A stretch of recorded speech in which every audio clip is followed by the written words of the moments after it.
아멘. 오늘 주님께서 우리에게 주신 말씀은 창세기 6장 1절로 8절 말씀입니다.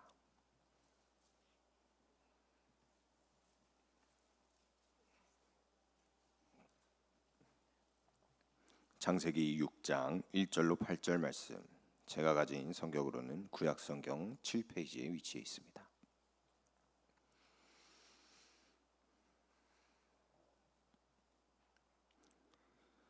우리 다 찾으신 줄로 믿고 제가 한 절, 여러분들이 한 절, 마지막은 우리가 함께 읽어서 주님께서 주신 말씀 받도록 하겠습니다.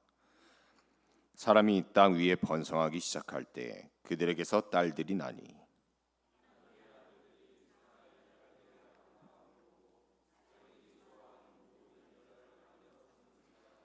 여호와께서 이르시되 나의 영이 영원히 사람과 함께하지 아니하리니 이는 그들이 육심이 됨이라. 그러나 그들의 날은 120년이 되리라 하시니라.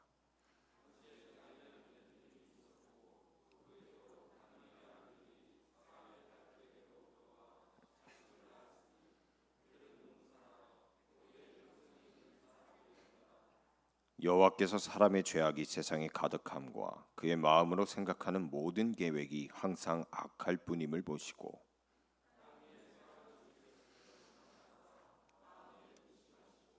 이르시되 내가 창조한 사람을 내가 지면에서 쓸어버리되 사람으로부터 가축과 기는 것과 공중의 새까지 그리하리니 이는 내가 그것들을 지었음을 한탄함이라 하시니라.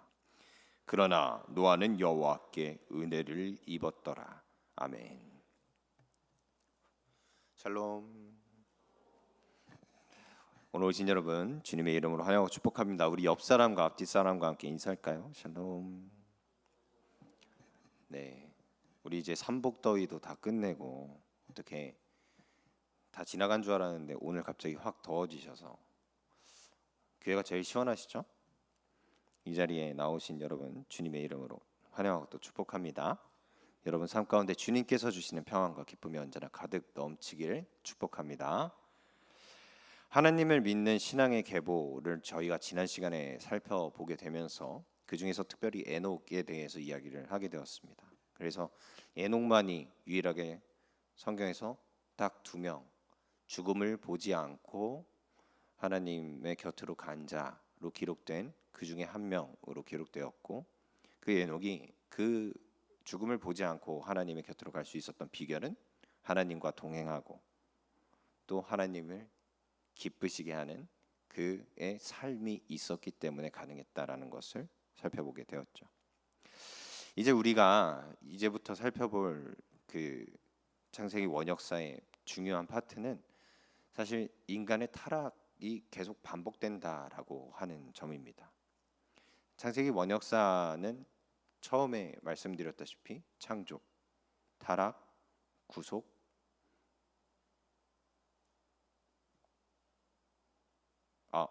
잘못했다. 창조, 타락, 심판, 구속, 재창조의 이 순서로 반복됩니다. 죄송합니다. 이렇게 헷갈릴 때가 있어요. 근데 이게 계속 반복되는데 오늘 이야기도 이렇게 살펴보면 그 구조가 반복됨을 볼 수가 있어요. 이 6장 1절로 8절 이 한 파트에서도 그 구조가 계속 반복된다라는 걸 볼 수 있죠. 이제 아담으로부터 시작된 인류의 문명이 본격적으로 시작되고 있습니다. 그런데 그 인류의 문명이 시작됨에 있어서 하나님께서 기뻐하시는 모습이었냐? 그렇지 않았다라는 것을 오늘 말씀에서 전제하며 시작하고 있습니다. 우리 함께 오늘 본문의 1절로 2절 말씀 함께 읽겠습니다. 사람이 땅 위에 번성하기 시작할 때 그들에게서 딸들이 나니 하나님의 아들들이 사람의 딸들의 아름다움을 보고 자기들이 좋아하는 모든 여자를 아내로 삼은지라. 아멘. 하나님께서는 태초에 사람을 지으시고 아담과 하와부터 시작된 인류에게 분명히 이렇게 명령하신 적이 있습니다. 우리 함께 창세기 1장 28절 말씀 함께 읽겠습니다. 하나님이 그들에게 복을 주시며 하나님이 그들에게 이르시되 생육하고 번성하며 땅에 충만하라. 땅을 정복하라. 바다의 물고기와 하늘의 새와 땅에 움직이는 모든 생물을 다스리라 하시니라. 아멘. 태초에 아담과 하와 둘뿐이었던 인간이라는 그 종이 인류라고 하는 그 종이, 생물학적 종이 생육하고 번성하여 땅에 충만해지라고 하는 하나님의 명령과 축복의 말씀에 순종해서 그대로 땅에 번성하기 시작합니다. 분명 사람의 숫자는 노아의 시대 때 많아진 것이 확실합니다. 왜냐하면 노아에 이르기 직전까지 말씀에서만 보더라도 그 아담의 계보, 우리가 지난 시간에 살펴봤던 아담의 계보만 보더라도 누가 몇 세에 낳고 몇 년을 지내며 자녀를 낳고 몇 세를 살고 죽었더라라고 하는 이 구절이 계속해서 반복이 되거든요. 이 구절에서 에녹을 제외한 에녹만이 365세에 죽음을 보지 않고 하나님께로 갔고, 에녹을 제외한 대부분의 계보를 이은 자들이 이 족보에 등장한 사람들만 해도 900세 가까이, 아니 900세 이상 살며 자녀를 낳았다라고 기록을 하고 있습니다. 어떤 이들은 이와 같이 인간의 수명이 엄청 길었기 때문에 노아가 세상에 있을 때에 자신의 몇 대 할아버지와 같은 학렬의 사람들과 같이 지냈을 것이다 라고 이야기하며, 그만큼 많은 인간들이 긴 수명을 가지고 번성이라는 단어에 맞게 서로 결혼하고 자녀를 낳는 일이 기록된 자들, 아담의 계보에 기록된 자들, 가인의 후손이라 기록된 자들 외에도 무수히 많았었다라고 하는 것이죠. 그런데 이 과정에서 하나님께서 원하지 않는 모습이 있었는데, 그것은 바로 인간이 창조하실 때 하나님께서 허락하여 주신 본래의 목적을 잃어버리고 자신들의 좋을 대로만 행하기 시작했다는 겁니다. 우리 함께 본문 2절 말씀 다시 한번 읽어보겠습니다. 하나님의 아들들이 사람의 딸들의 아름다움을 보고 자기들이 좋아하는 모든 여자를 아내로 삼은지라. 아멘. 하나님의 아들이라고 불리우는 사람들이 혹자는 이제 천사라고 해석을 하기도 하지만, 오늘 말씀을 기준으로 봤을 때 하나님을 믿음으로 고백하고 부르는 아담의 계보에 서 있었던 자들이라고 우리 유추할 수가 있죠. 그래서 이 아담의 계보에 서 있었던 믿음을 지킨, 여호와 하나님을 믿는 믿음을 지킨 하나님의 아들들도 하나님을 떠나기로 결정했었던 가인의 자손들, 신앙이 없이 계보에 오르지 못한 다른 자녀들과 뒤섞이기 시작했다라는 거예요. 최초의 인류, 그 형태를 보면 당시에 당연히 인류의 개체수가 많지 않았을 것이고, 그렇기 때문에 친족 간의 결혼은 촌수를 따져서 하기 뭐할 정도로 선택지 자체가 넓지 않았을 겁니다. 남성 아니면 여성, 같은 배에서 나온 남성과 여성으로만 서로를 대했을 수도 있어요. 그러나 사람이 번성하기 위해서는 근친 간의 결혼을 통해서라도 번성했어야 하는 것이 인류 생존의 초창기의 모습이었던 것은 분명하다라는 거죠. 그래서 하나님께서 친족 간의 혼인 행위가 만연했기 때문에 죄가 가득했다라고 보신 것이 아니라, 그렇다기보다는 사람이 가정을 이루는 그 행위를 하나님께서 기뻐하셨던 본래의 뜻이 있는데, 그 기뻐하셨던 뜻을 뒤로 하고 기뻐하지 않으신 그런적 이유, 그 이유는 사랑을 하고 가정을 이루는 기준이 하나님께서 뜻하신 대로 하는 것이 아니라 자신이 보기에 아름다운 여성이라면 잠자리를 가지는 문란함에 있었다라는 것이죠. 기존에 하나님께서 가정이라는 공동체를 인류에게 허락하여 주시면서 세우신 질서는 명확했습니다. 우리 함께 창세기 2장 24절로 25절 말씀 한번 읽어보겠습니다. 이러므로 남자가 부모를 떠나 그의 아내와 합하여 둘이 한 몸을 이룰지로다. 아담과 그의 아내 두 사람이 벌거벗었으나 부끄러워하지 아니하니라. 아멘. 남자가 부모를 떠나서 그의 아내와 합하여서 둘이 한 몸을 이루는 것, 그 둘이 벌거벗었으나 부끄러워하지 않는 것, 이게 바로 하나님께서 남성 그리고 여성을 창조하시고 각각의 개체에게 가정을 허락하시면서 세우신 하나님의 질서이자 뜻이었던 거죠.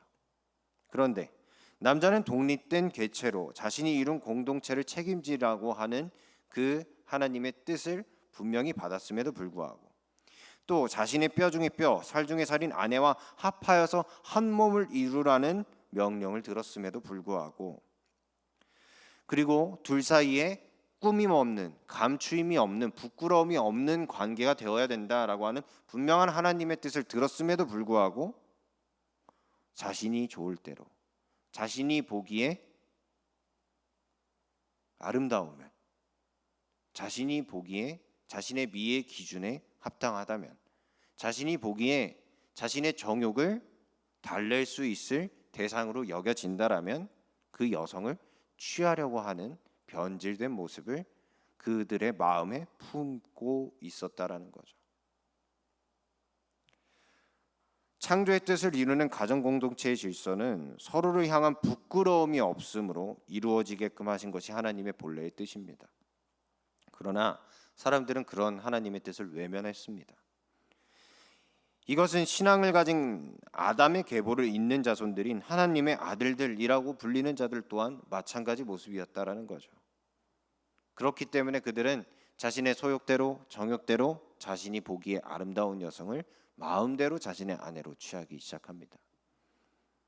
하나님의 얼굴을 떠나기로 한 가인의 계보를 이은 자들 중에서 라멕에게서만 나오는 죄악의 창궐의 모습인 줄 알았는데 그렇지 않았다라는 거죠. 우리가 지난번에 한번 라멕의 이야기를 살펴본 적이 있습니다. 창세기 4장 19절 한번 읽어보겠습니다. 라멕이 두 아내를 맞이하였으니 하나의 이름은 아다요 하나의 이름은 실라였더라. 우리가 가인의 후손들의 쭉쭉쭉쭉쭉 내려와서 죄악이 창궐하다가 라멕의 때에 어떤 모습까지 이르렀느냐?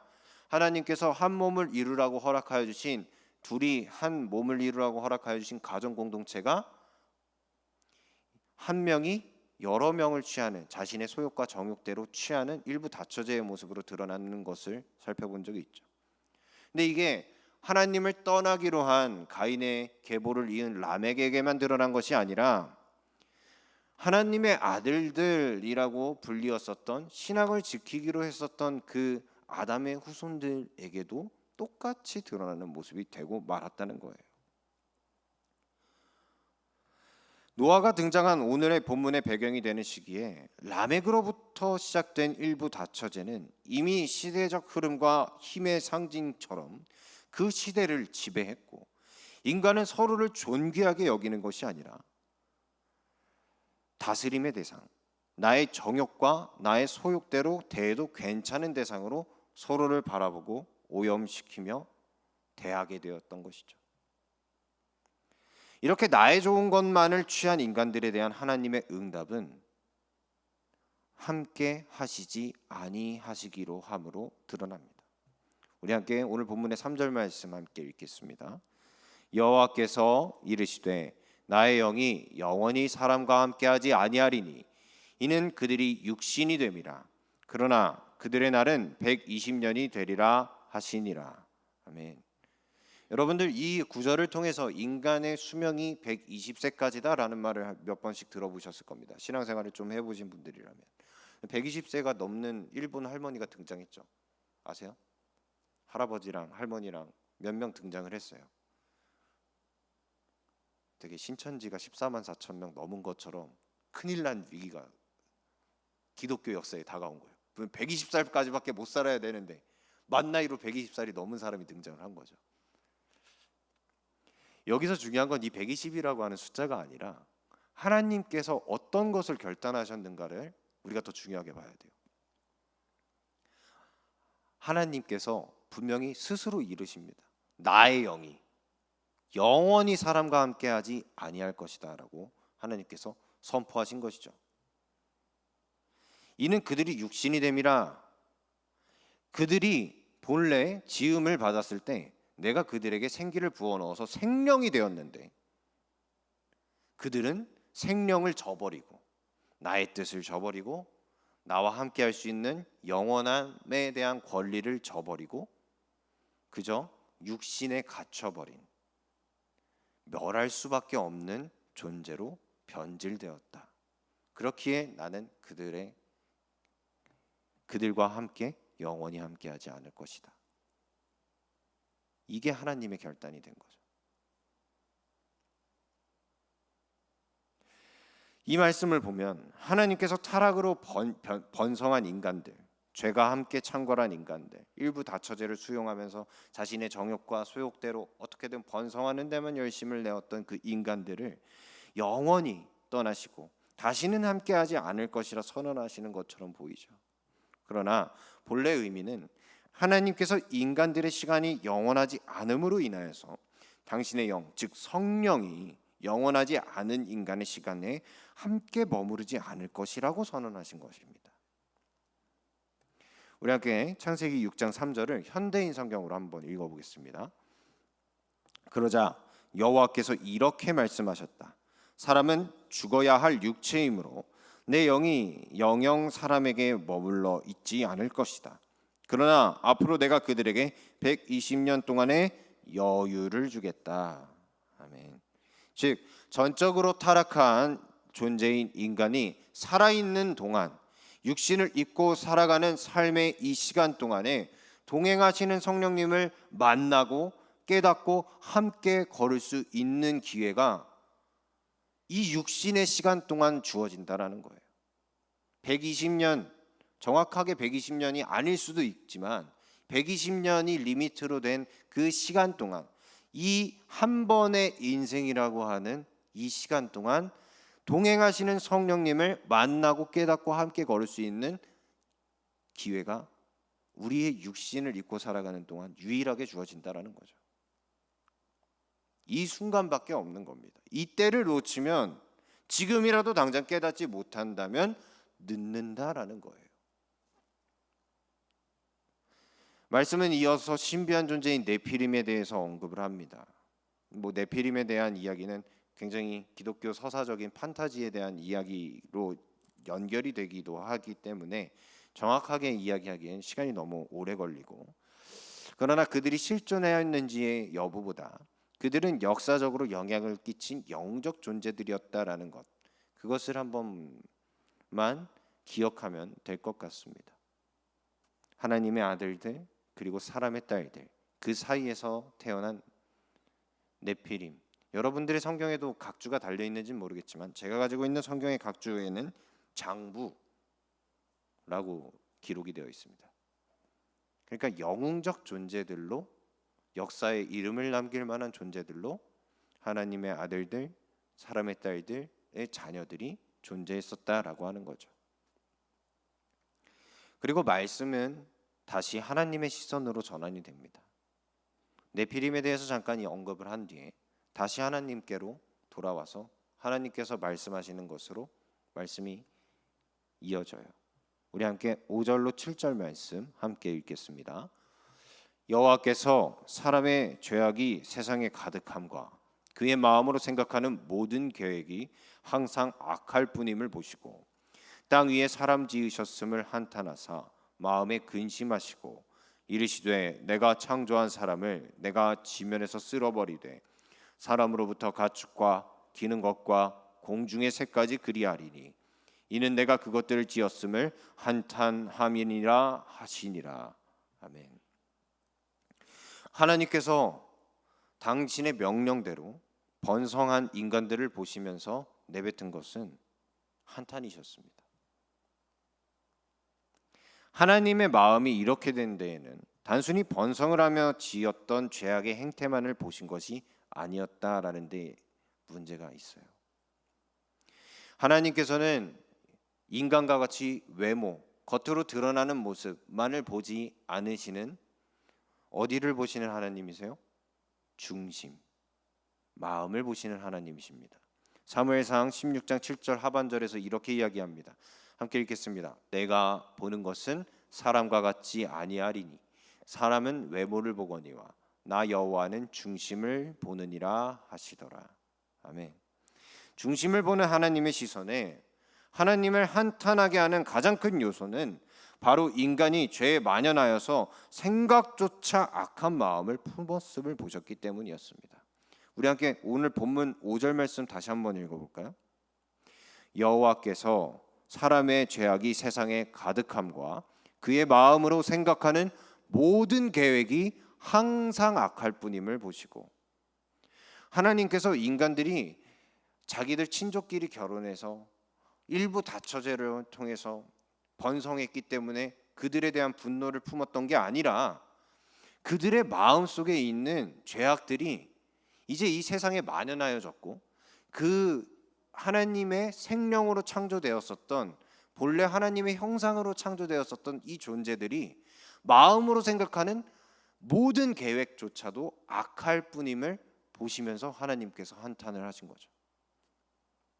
인간의 행동이 실수나 어떠한 자각하지 못한 자범죄가 아닌 의식하지 못하고 저지른 죄 때문에 하나님께서 분노하신 것이 아니라 그들의 중심 가운데, 중심을 보시는 하나님의 시선에 인간이 본인들의 삶을 영위하기 위해서 혹은 앞의 행동을 결정하고 계획하는 데 있어서 하나님의 뜻을 전혀 구하지도 않고 하나님을 찾지도 않는 그들의 마음이 악했기 때문에 하나님께서는 분노하신 것이죠. 심판을 계획하신 것입니다.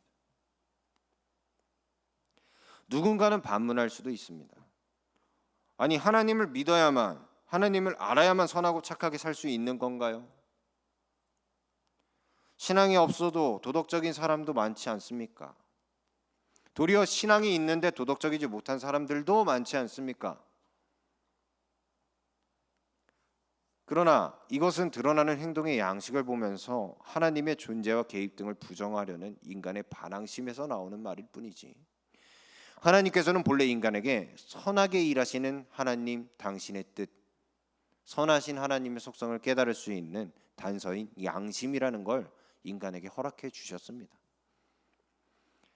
그 소리에조차 귀 기울이지 않는 상태가 바로 노아 시대 때의 상태였던 거예요.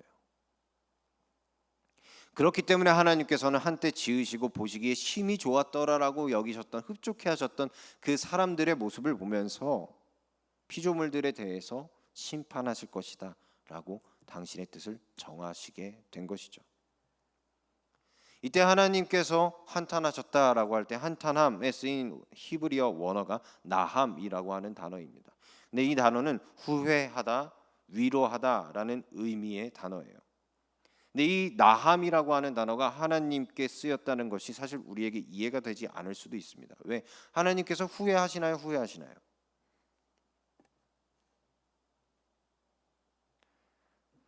전지전능하신 하나님께서 창조한 세상을 보시고 창조한 피조물을 보시고 후회를 한다는 게 말이 됩니까? 모순이 되죠. 하나님께서 인간이 타락할 걸 알고 계셨을까요? 알고 계셨을까요? 알고 계셨으면 후회할 일조차 없죠.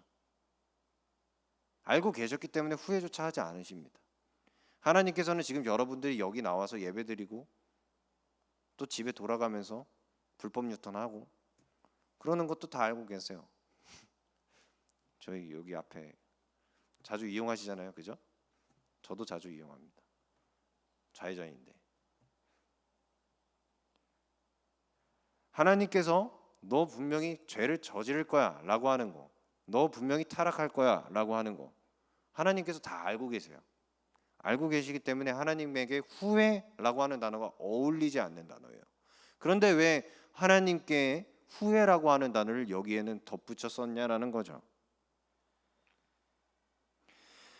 그래서 원래 하나님께서 세상을 보시고 후회했다라고 직역했던 부분을 하나님의 속성을 이해하면서 개역개정 성경, 우리가 보고 있는 이 개역개정판에서 한탄하셨다라고 바꾼 것입니다. 그러나 여기서 한탄하셨다, 근데 어차피 원래의 뜻이, 원어의 뜻이 후회도 포함이 되어 있는 이 나함이라는 단어를 하나님께 쓸 때에는 하나님의 시선과 결정에 대한 하나님의 뜻을 인간의 언어와 이해와 감정으로 해석하기 위한 신인 동형론적 표현이라고 하는 것이지, 하나님께서 인간처럼 어떠한 감정 때문에 결정을 내리시거나 진노하시거나 심판을 결정하시는 분이 아니라는 거예요. 하나님께서는 후회하지 않는 하나님이십니다. 이미 다 알고 계시기 때문에 그렇게 약속을 하시는 것이고, 그렇게 그 약속을 지키시는 신실하신 하나님이라고 우리가 고백을 할 수 있는 것이죠. 하나님께서 말씀하신 약속을 어기십니까? 인간이 어깁니까? 하나님께서 말씀하신 약속을 그냥 약속이라고 이야기하지 않습니다. 언약이라고 이야기합니다. 왜 언약이라고 할까요? 인간이 구두로 하는 그냥 우리 몇 시에 만나자, 우리 밥 한 끼 먹자라고 하는 영영 지켜지지 않을 그 약속하고는 차원이 달라요. 하나님의 말씀은 기록이 되어 있고 하나님의 약속은 반드시 기록된 그대로 이루어집니다. 하나님께서 말씀하신 그대로 하나님은 당신의 뜻을 이루십니다. 그래서 당신이 직접 인간의 몸을 입고 이 땅에 오셔서 우리의 죄를 대신하여 죽기까지, 그리고 부활하셔서 사망의 모든 권세를 이기시고 하늘 보좌 우편에 앉아 계시기까지 성부, 성자, 성령 삼위일체의 하나님께서 다 알고 역사하시기 때문에 우리는 그 하나님의 언약, 말씀을 믿을 수가 있게 되는 거죠.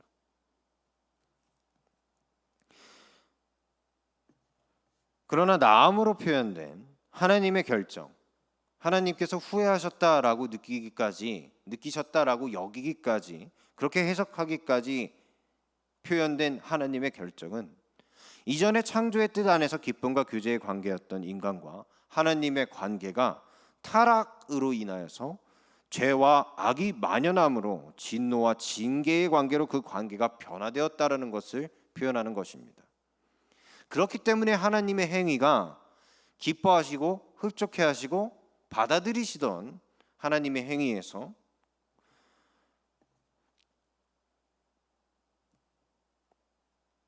진노와 징계의 관계로, 그리고 심판의 관계로 그 행위가 변화된 것이지, 하나님께서 원래 태초부터 인간을 향한 사랑을 고백하시고 당신의 곁에 두고자 하셨던 세우신 하나님의 뜻 자체가 변한 것은 아니라는 거죠. 우리가 자녀들을 낳고 그 자녀들을 다 사랑하죠. 자녀의 행동까지 온전히 사랑해 주지 못할 때는 있죠. 그럼 그 행동이 잘못되었을 때는 아무리 사랑한다고 할지라도 훈육이나 훈계가 들어갈 때가 있죠. 왜냐? 잘못된 것을 잘못되었다는 것을 알려주어야 되니까. 그렇지만 그 마음 가운데 있는 사랑은 변하나요? 변하지 않나요? 변하지 않으시길 축복합니다. 순간 저걸 그냥 이렇게 할지라도 사랑은 변하지 않을 거예요. 그죠? 하나님께서도 똑같아요. 인간을 향해 품고 계셨던 그 마음이, 태초부터 품고 계셨던 그 마음이, 곁에 두고자 하셨던 그 마음이 변하신 건 아니에요. 다만 인간이 너무 타락하고 변질되고 오염되고 자신의 뜻만을 내세우고 하나님의 말씀에 귀 기울이지 않으려 하기에 하나님께서 행동의 양식을 변화시키신 것이죠. 그래서 하나님께서 처벌, 심판이라는 방식으로 행동의 양식을 진노에 걸맞는 방식으로 통일시키신 것이지, 인간을 향한 하나님의 사랑을 변조시키거나 변화시키시거나 그러신 적은 없다라는 거죠. 그래서 하나님께서 모든 것을 쓸어버리시고 당신의 지으셨던 것들에 대한 다른 뜻을 결정하신 것을 실행에 옮기면서도 구원의 계획, 관계의 회복을 위한 한 사람을 남겨놓으십니다. 그 한 사람이 바로 말씀 끝에 등장하는 노아입니다. 우리 함께 창세기 6장 8절, 오늘 본문의 8절 말씀을 세 가지 번역으로 읽어볼 텐데, 하나는 우리가 읽는 개역개정 버전, 그리고 하나는 현대인 버전, 하나는 킹제임스역 영어 버전으로 한번 읽어보려고 합니다. 함께 읽겠습니다. 그러나 노아는 여호와께 은혜를 입었더라. 그러나 노아만은 여호와께 은총을 입은 사람이었다.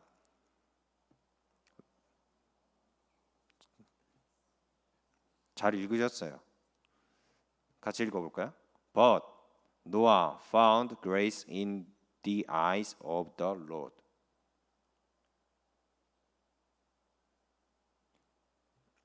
죄와 악이 만연해서 하나님의 진노가 극에 달해서 심판의 관계로 그 관계가 변화된 상황 속에서도 하나님께서는 한 사람을 남겨놓으셨고, 그리고 그 한 사람은 하나님을 바라보며 찾는 사람으로 남아 있었다라는 거죠.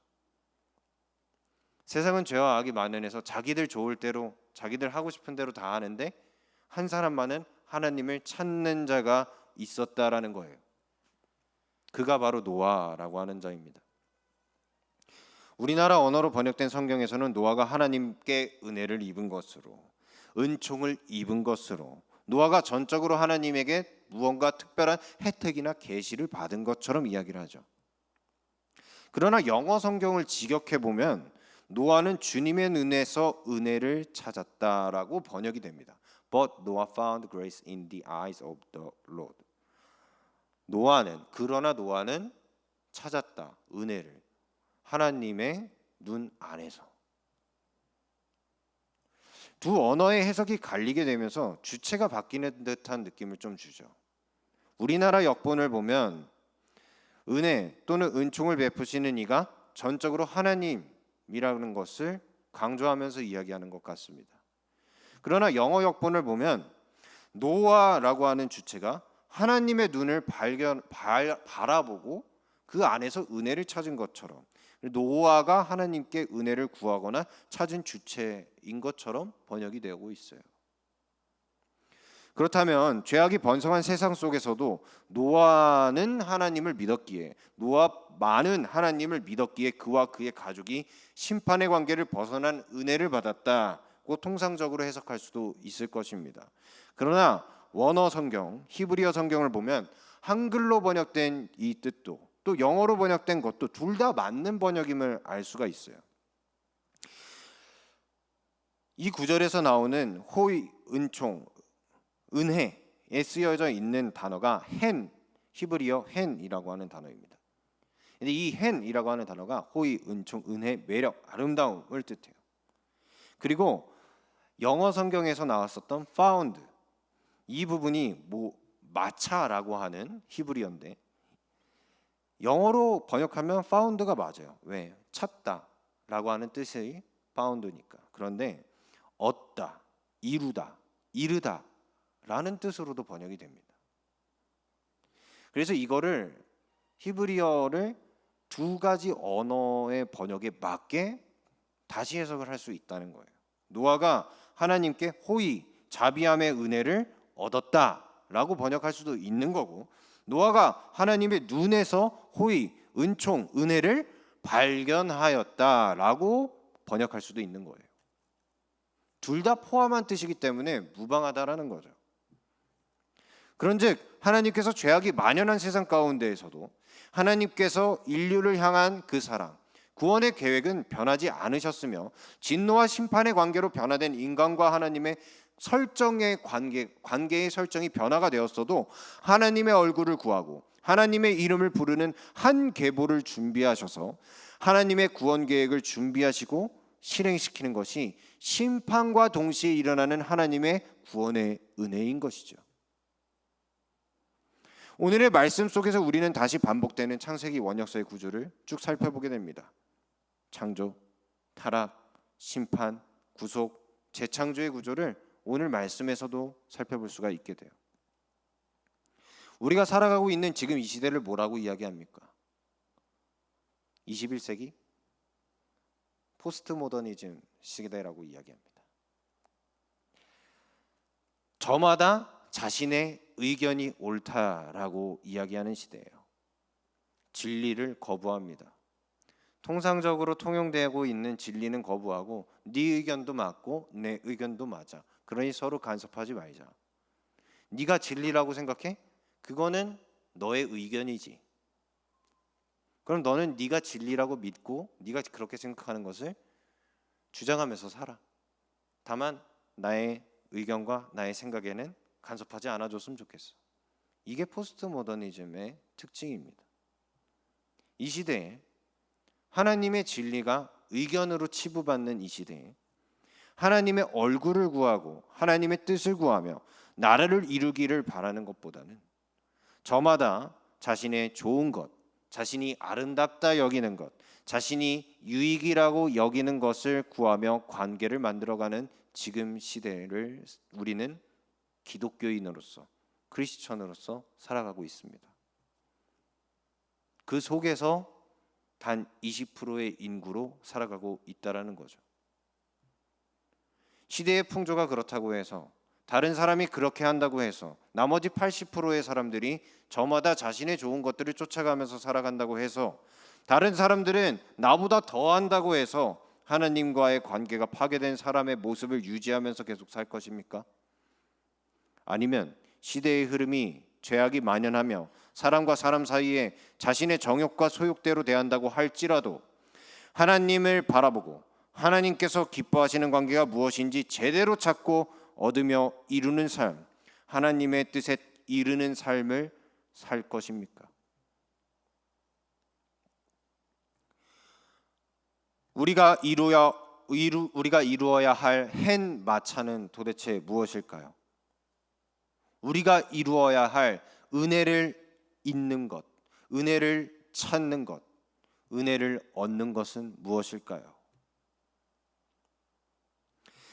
예수 그리스도를 믿는 믿음을 고백하는 것에서만 하나님의 이름을 단순히 기억하는 것에서만 끝나는 것은 아닐 것입니다.